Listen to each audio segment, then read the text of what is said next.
And I think personalization is everything. That's how you rise above the noise. If you're trying to do everything for everybody, article spinning, resharing this, copy paste that, and you're just saying, oh, well, who's this for? It's for everybody. Everybody can use it. Well, I think you're missing the boat there. So really, really hone down. So, the more specific you get, the better off it is. The easier you'll find it is to convey your story to others or share your story when you're specific. From cave drawings to family histories to stories around the fire, humans crave order among chaos, connection amid isolation. So we tell stories. Our mission at the Storytellers Network is to bring the art of story to the masses. Whether you're in marketing, you're an entrepreneur, or you're developing your own personal brand, telling your story effectively can make the difference between celebrating milestones and collecting unemployment. The Storytellers Network strives to help storytellers tell their stories so you can learn from the best. Now, your host, the inbound evangelist himself, Dan Moyle. And welcome to the Storytellers Network podcast. I am your host, Dan Moyle, and I'm so glad that you're joining me today for this show, because in this episode, we hear from Jaime Jay. Now, if you've been a listener for this show for a while, you've heard me mention Jaime. He is with Podcast Pilot and Casterly, just an amazing guy, but he's so much more than that. He is a storyteller for sure, and you'll hear that as we get into our interview here in a minute. But Jaime he's an amateur hockey player.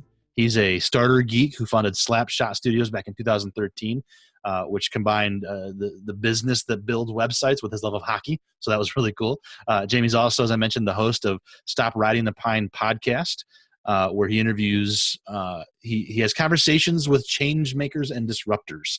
Love that label. He interviews leading marketing experts, thought leaders, authors, entrepreneurs to bring listeners successful strategies in today's marketplace. It's a great show. Definitely go listen to that. And if that wasn't enough, as I mentioned earlier, Jaime Jay is co-owner of Podcast Pilot and Casterly with his girlfriend, Sarah, helping build up the world of podcasts by taking care of things like production, post-production, coaching for aspiring podcast hosts. And today, Jaime Jay shares with the Storytellers Network his storytelling craft, his experiences, his ups and his downs, in other words, his story. Now, as always, before we get into today's conversation, just a reminder to find us online at thestorytellersnetwork.com for more episodes, stuff from season 1, for how to contact us, and other resources to help you better tell your story. And truly, there are resources there with links to great storytellers, coaches. So go look at that, please. It's not me. It's not affiliate links or anything. It's just good stuff to help you tell your story a little bit better. And if you like what we're doing here, please consider leaving us a review in Apple Podcasts or anywhere else that you're listening. It helps us reach new storytellers. With that, let's get to the stories. All right, so there's my intro. Here's the man, the myth, the legend on screen with you and in your ears, Jaime Jay. Jaime, thanks for being here, brother. Oh, thanks so much, man. This is exciting. Congrats on your show. Oh, thanks, man. And I tell you what, it wouldn't be here without you guys. As I mentioned in the intro, Podcast Pilot and Casterly, you guys supported me from the very beginning. You reached out and gave me a little bit of just friendly mentor coach type thing, just as friends. And man, I appreciate it. I can't thank you enough still. Oh, dude, you're the man. And as I mentioned in my intro, you're a hockey guy. So as I'm drinking my coffee, if you're watching on YouTube, you can see my Red Wings there. So go Wings. But there you go. a couple of hockey souls here. So, so I like to start off with asking where everybody is, because I like the idea that you can be a storyteller from anywhere. So where is home for you, Jaime Jay? Home for me is Springfield, Missouri. Beautiful Springfield, Missouri. All right. How far is that from? I mean, everybody knows where St. Louis is probably. So how far are you from St. Louis? Well, St. Louis is in the northeast corner. I'm in the southwest corner. Okay. I'm about 30 minutes, 45 minutes north of Branson, Missouri. Okay. So that's the other place everybody knows is Branson. So you're close to Branson. All right, cool. And so you're out kind of in not a metropolis, which is nice to know that to be a storyteller, you don't have to be in like a giant city. So no. That's it's cool. Pretty small. I think it's 150,000. Very cool. Well, I but appreciate it's huge compared to where I lived about 15 miles south of here, which is Ozark, which was like 10,000. Oh, okay. Nice. Yeah, that wouldn't be so bad. Ozark is beautiful, isn't it? Is that by the Lake of the Ozarks? No, Lake of the Ozarks is north, kind of in the middle of the state, in between Kansas City and St. Louis. Where I lived in Ozark, Missouri, but it's still the Ozarks because the range goes down, but there's beautiful lakes everywhere. It's so beautiful here. Yeah. And if you're watching on YouTube, which by the way, for the listeners, you can go to YouTube and see these interviews. You've got a picture behind you that's gorgeous. Is that your backyard, or is that? Yeah, I wished. No, this is I love it. This is stock photo art from Unsplash, but I really like the picture, so I put it on there. And Unsplash is amazing. For anybody listening that wants art, go to Unsplash for sure. Hey, so all right, so do you consider yourself a storyteller? Heck yeah. Yeah. Yeah. Where does that start for you? Have you always been a storyteller, or can you kind of point to a spot where you're like, okay, I can do this thing? Well, I think I was a storyteller before I realized or attached storyteller to it. Because there's always, it seems like, life experiences have helped me form a perspective. I think that's really, really cool. So that when I think is really cool, so I can help solve solutions or challenges or problems through the art of storytelling based on personal experiences. And a lot of times what I've gone through, a lot of other people have experienced or are experiencing, so they can resonate with that. And I think through example, storytelling exists.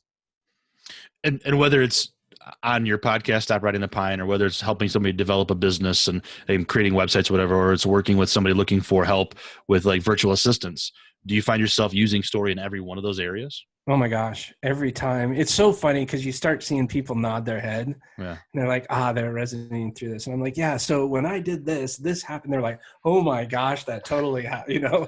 So when this happens, it's all, I think storytelling, people put a negative connotation on sales. But anybody that is, owns their own company, or anybody that is in charge of a certain thing or wanting to grow at all, they in essence share a story that is sales, no matter if it's wanting to go away on a weekend with your wife, or your husband, your boyfriend, your girlfriend, whatever it is. You're going to tell a story to make it seem attractive to them to want to go on this vacation or whatever that may be. So I think it's in all aspects of life. And did you have to use storytelling to convince Sarah to go on a worldwide sailing trip someday, or was that pretty easy? Oh my gosh, it's a continuing saga. I love that story. I love it. That's awesome. So does it help to be a storyteller as a business owner, as an entrepreneur? Then it sounds like 100%. 100%. Yeah, because you have to tell. There has to be a story associated with. Especially now, in today's business climate, we move from that transactional-based economy to a relationship-based economy. And what better way to establish relationships than through story? Absolutely. And what do you think, in getting outside of the business side of it, what do you think we love as humans about storytelling in general? I think it's entertainment, the entertainment value. If I was going to say, hey, sorry, Dan, I got to go. I'm going to run to the store. Well, that's not much of a story. But if I say something like, oh my gosh, I'm so excited because there's this beautiful big tree outside that when I pass, I always look up and I see this. So when I'm on my way to the store, I don't know. It's just a really neat way. The deeper you can go on describing it and realizing what's around you, I think it makes things more entertaining, whether it's with friends, business, whatever. And so on the flip side of that, that's what we love about it. What's one of the hardest things about storytelling, whether it's a business person or anybody else? Realizing that a story needs to be associated with everything. So I think many people just get caught up in the mundane day-to-day things, and they take everything for granted and forget to elaborate on beautiful stories. I mean, you can make days so much better if you share your experiences and your feelings, I think, instead of just saying or doing. And on Stop Riding the Pine, you interview people, so you're hearing stories all the time. So you've probably, you've heard hundreds of stories now. Yeah. Do you, so you're a storyteller, but you're also a story listener, I guess, right? Kind of a conveyor. Yeah. What do you take away from all those stories? Do you find yourself in a daily kind of like, oh, I remember when so-and-so told me this, or I remember this. I mean, do you just, is that, how amazing is it you get to hear stories, I guess, right? Oh my God. Well, see, that's what's cool about what you're doing right here. We're just having a conversation. And from this, I'll probably reference something from our conversation later today. because it's new and fresh and really cool and exciting. And it's no pressure, just hanging out. And that's a good thing. The other day, and please forgive me, I can't think of the name off the top of my head. I will remember it. But he described life. He had a really unique analogy for life. And I was like, that is so cool. And I've used that several times because I listened, I consumed his story. And the way that he described life was being hooked up to a cardiac rhythmic machine, in the hospital. Mm-hmm. What happens to that machine if someone passes? It stops working, right? Yeah, solid line. Yeah. Right? Yeah. What happens to that machine if they're hooked up to it and their heart's pumping away? Oh, it's going crazy. Well, yeah. So it's constant beep, up and down, right? Yeah. So his analogy was, if you're not experiencing the highs and lows of life, you're flatlined, you're dead. Right? You're not dead, but you're really not doing. But in life, there's good times, there's bad times. There's good times, there's bad times. You know what? Appreciate that. Whether it's a good time or a bad time, learn from it and go on. And I thought that analogy, I was like, that is amazing. That is so cool. The peaks and the valleys tell the story of our life, don't they? Exactly. Yeah. Yeah. That's cool. What do you think, thinking over your 200 episodes or so of Stop Riding the Pine, do you have a favorite story that you've heard? Gosh, there's a couple, but there's one that I heard. A gentleman that I interviewed, he was a former NHL player, Terry Yake. He told me a story about one day in class. The teacher said, "Okay, everybody, it's it's time for you to do the next assignment. And what I want you to do is write down what you want to be when you grow up, and then come up here in front of the class and tell me about it." So everybody wrote down, doctors and lawyers and this and that and, whatever. And he came up and he says, "I want to be a player in the National Hockey League." The teacher says, "Okay, Terry, go sit down, come back with something that's realistic. What do you want to do?" And it blew, I was like, wait, first of all, a teacher saying that to me, it blew my mind. And he's like, "You know what happened? I did make the NHL. I was the first person in the Mighty Ducks of Anaheim to ever score a hat trick for that organization. And I came back to that same teacher years later. They asked me back to speak. And he went up to that teacher and he says, 'Hey, guess what? I made the NHL.' And he walked right away." And I just thought that was fantastic. What an incredible story. Isn't that fun? That's awesome. I'm sure it's got to be hard to pick one story. I mean, that's a great one. But there has to be just. So for me, every time I walk away from one of these interviews on Storytellers Network, I'm charged up, man. I've taken something in. I've learned something. I love what I do. That's the power of podcasting for me. I mean, I assume it's similar for you, but what else is the power of podcasting when it comes to storytelling that you love so much? Well, I think you really get an intimate insight into someone else's perspective, someone else's life. And it's so cool. We're the best us. I'm the best me. You're the best you. There's no one else that's you. There's no one else that's me. There's people that have aligned similar belief systems. And there's people that, have a similar story, but no one is ever going to have the exact same experience that you have. And conversely or adversely, when you're interviewing or talking with these other guests, you get 15, 20, 30, an hour of their time to listen to what they've experienced in their lives and the good things and the bad things and the lessons it's all about, I just love, it's like reading a book. Every time they're opening up their book to you, and it's incredible. I love it. Yeah. So we've talked about podcasting, about speaking in front of groups. You just mentioned book. Is there an effect that different media has on storytelling for you, whether it's or as a consumer of story? Do you, is there book is different, or is podcasting different? I mean, how does all this different kind of media platforms affect storytelling craft? Yeah, that's a great question. Holy cow. I'd like to hear what your answer is on that one. I mean, for me, I think it's always, as a consumer, I like to take in story in different ways, right? I mean, I don't read as much as I should, but I love to read. I just read a book not too long ago called Fearless about a Navy SEAL and his faith walk. And it was all about his relationship with God, and it was amazing. But then I went to a movie, and I went with my family, and I saw Sherlock Gnomes, the gnome animation thing, right? And it was awesome, and it was so much fun, and it was the same old story. It was, some people are in trouble, they go rescue them. In the middle, there's some humor, right? So, but then I get to sit and listen to podcasts, and I recently found the new version from Jordan Harbinger, Jordan Harbinger. The Jordan Harbinger show. Yeah, he has a rebooted show, and I just listened to that story, that interview, and I thought, man, this is like sitting and listening to a conversation, and I'm just kind of eavesdropping with their permission. Yeah. So, whether it's the small screen or a big movie screen or it's book, I mean, I just think that each medium has its own way of telling that story, and I love to personally dabble in each one of them as a storyteller. And rightfully so, because us as humans, we get used to being where we're at, right? There's a bunch of different ways of saying that, but basically, if I like writing, I like reading, I like watching television. Well, I don't like watching television. I don't watch news or anything like that, but I like, I like binge watching series or, stuff like that. It's Sarah and I, my girlfriend, we're loving The Crown right now. So we're watching that. And these, sometimes it's nice to take a departure because I'm really into business. I love business.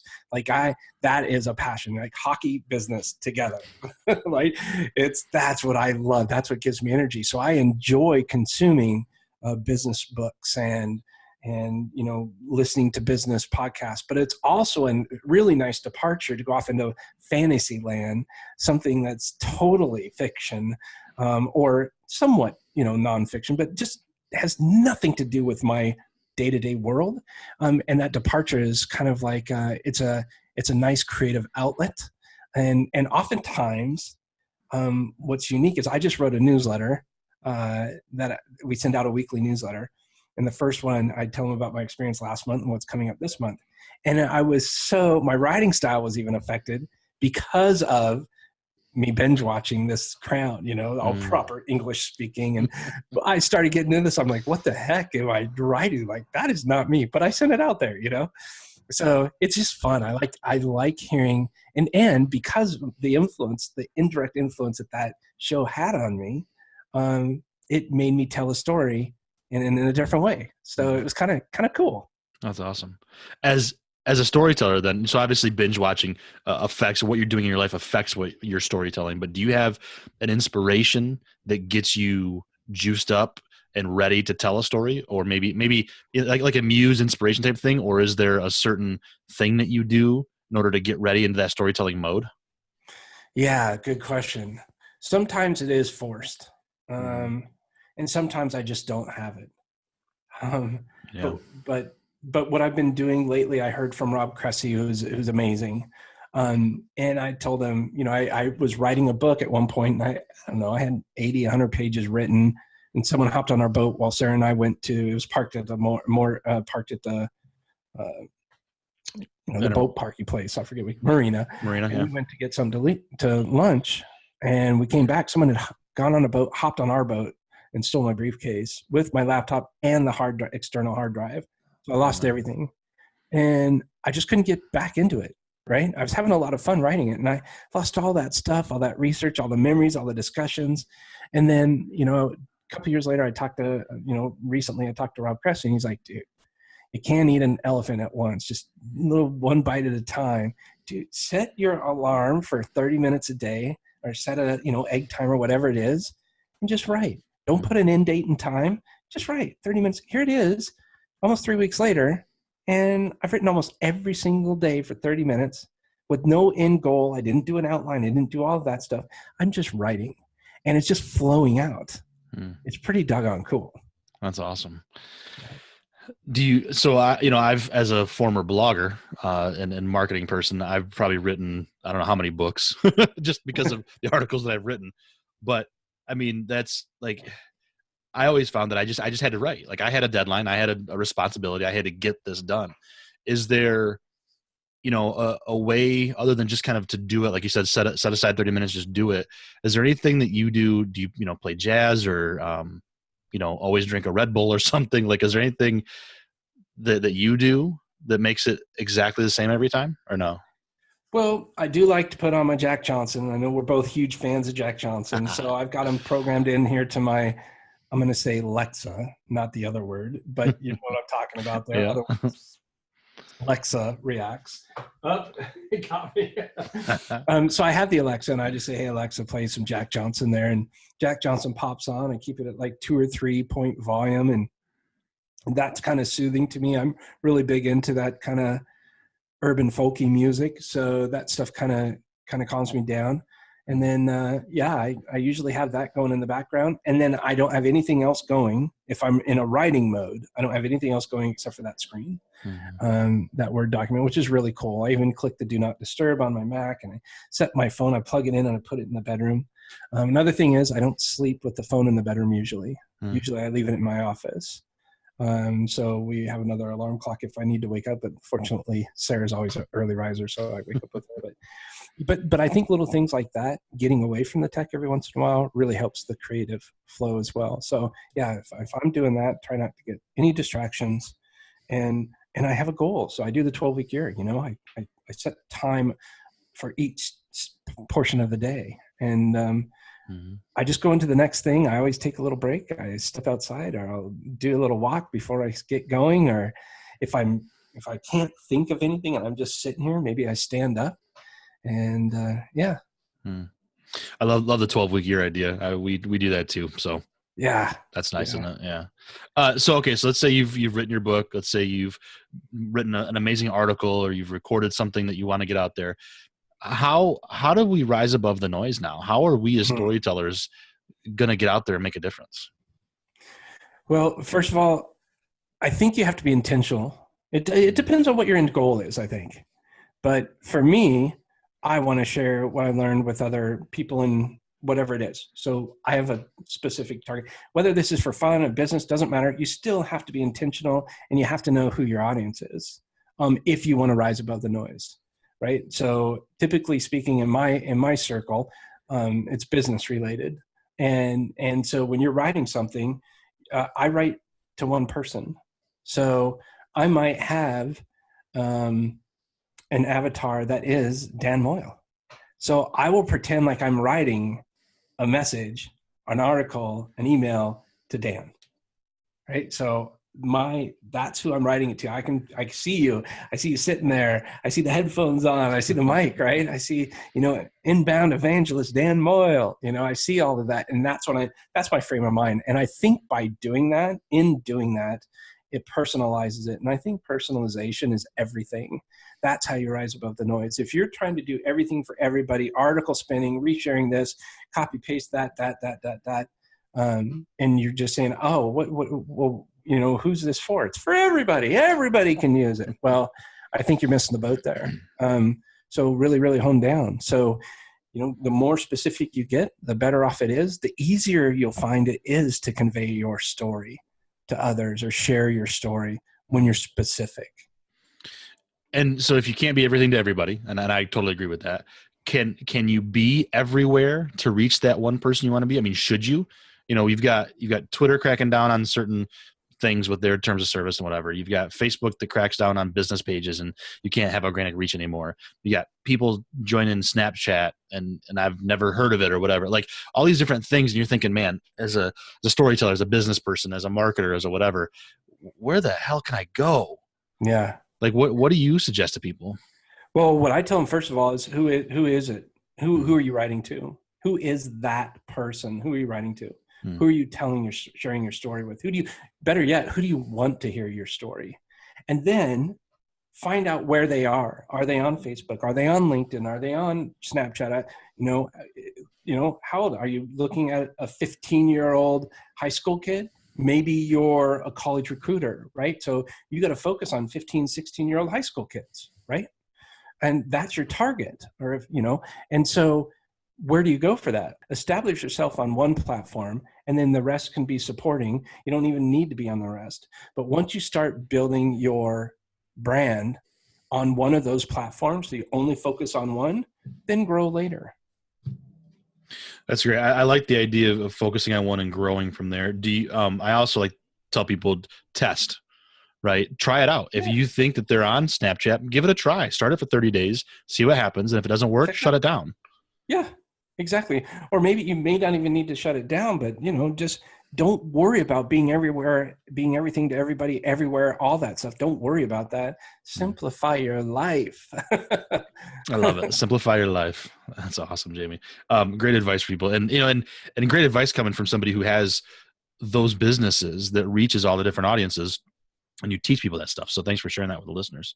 Do you ever look around at what you're doing and think, gosh, I've kind of made it.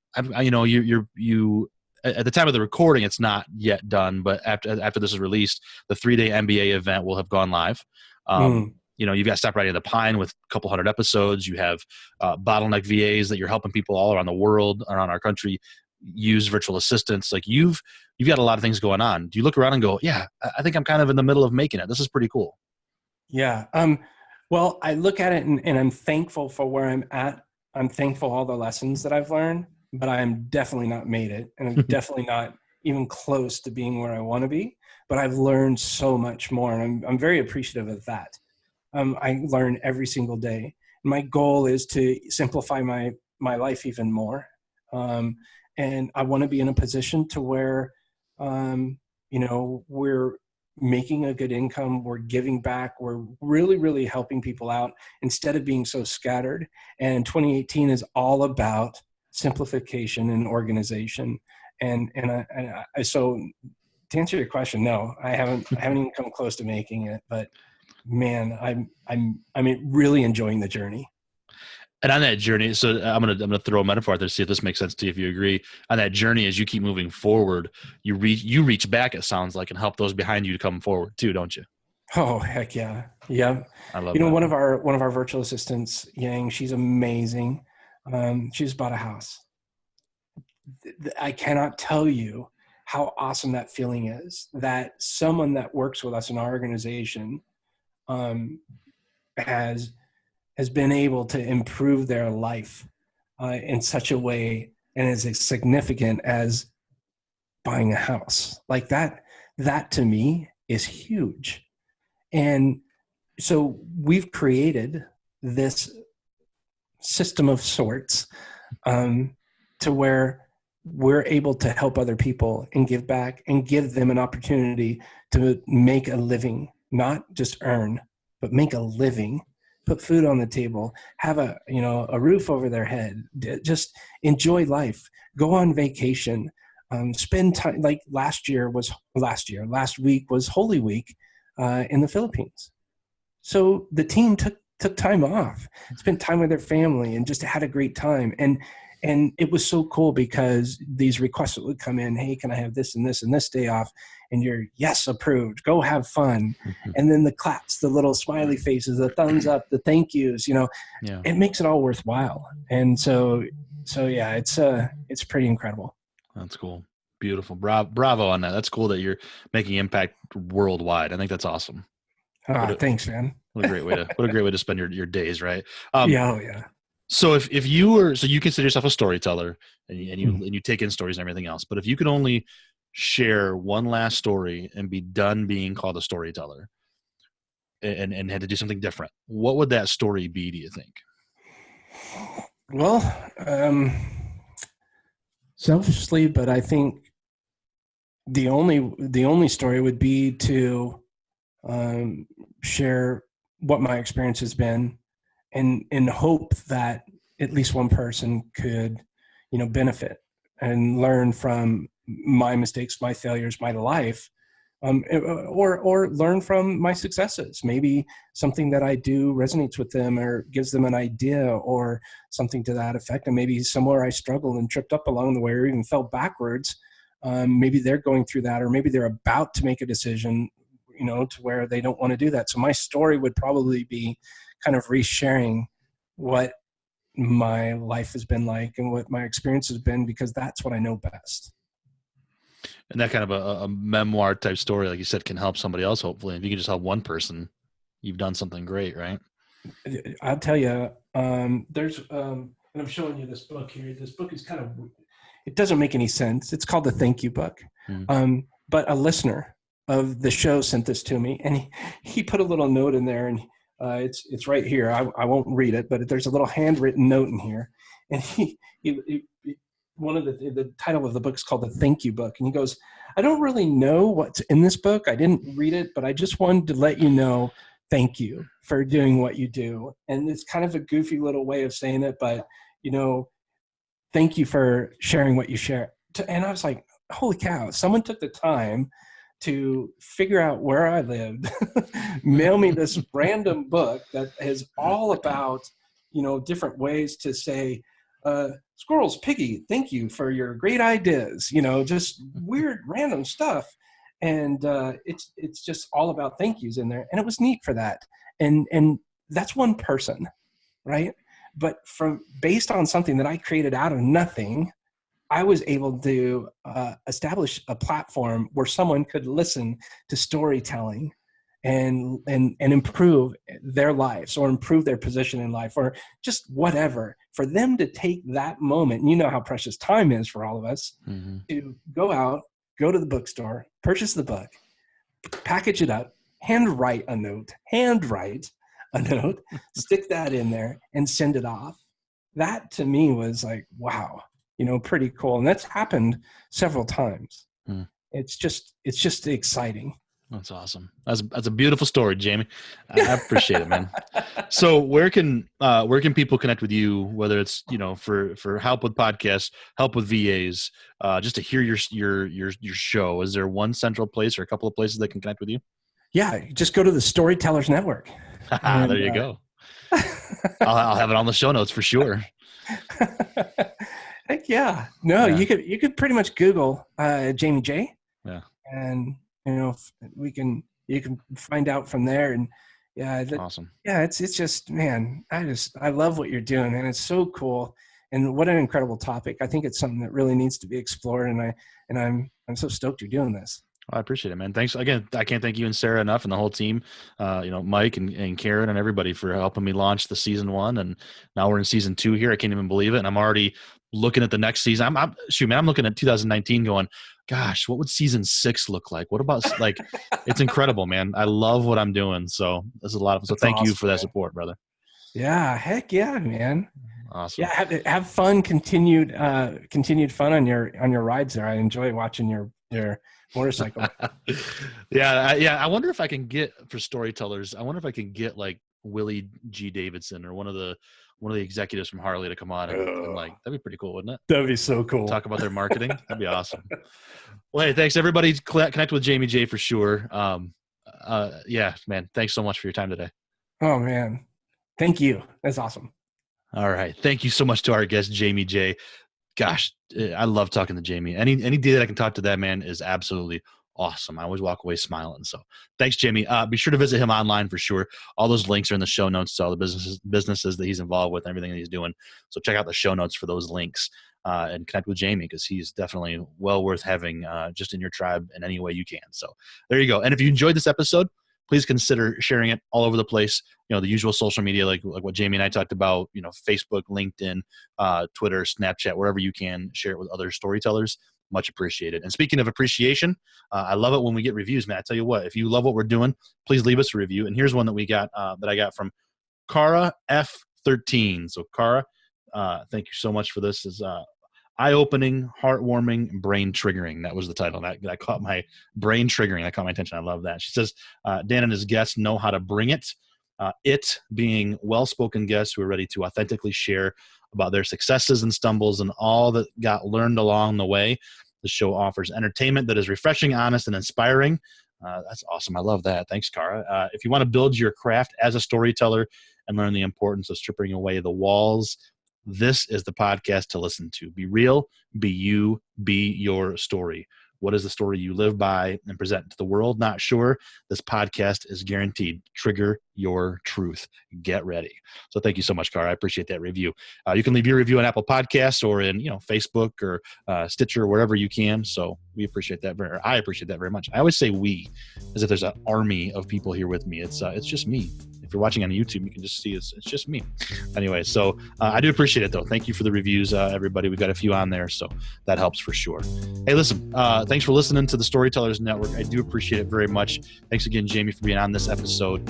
Season 2 is pretty incredible, so I'm excited. So there you go.